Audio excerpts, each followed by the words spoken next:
Joaquin from Almanza Elementary School. Congrats po. Okay. So, isusunod naman po natin ang ika-apat. No, ang ika-apat na pwesto. Alright? Ito po ay nakakuha ng 94.3%.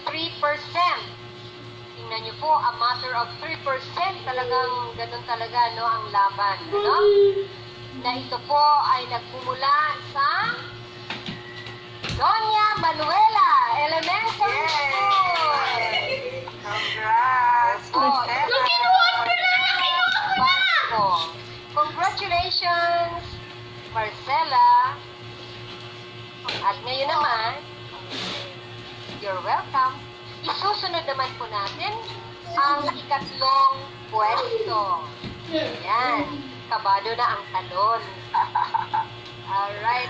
Baka kayo na rin ang third joke. Okay. With an average score of 95%.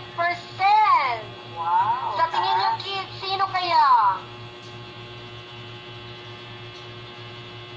Ang ikatlong pwesto ay nakuha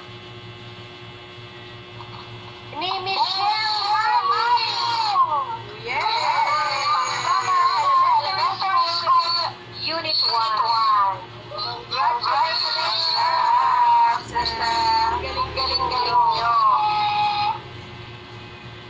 Ayan, kinakabahan na ako. Grabe, Ma'am Ina. Pwede ba?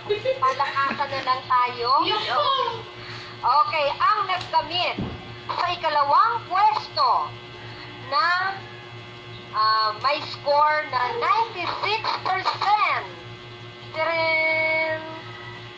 Ang nakakuha sa ikalawang pwesto ay si Rich Kenzo A. Batalier from Pamplona Elementary School Central. Congratulations, Rich! Galing-galing. Proud teacher, oh. Congrats, Okay.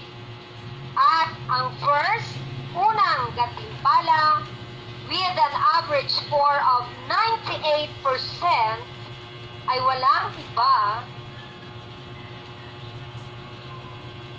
Ikaw na, Alia Benias P. Secorata ng Talon Elementary School. Wow! Congratulations, Talon! Ang galing ni Alia. Okay. So, wow. Okay. So, Alia, Mamina, automatic po kayo ang lalaban para sa mission level po.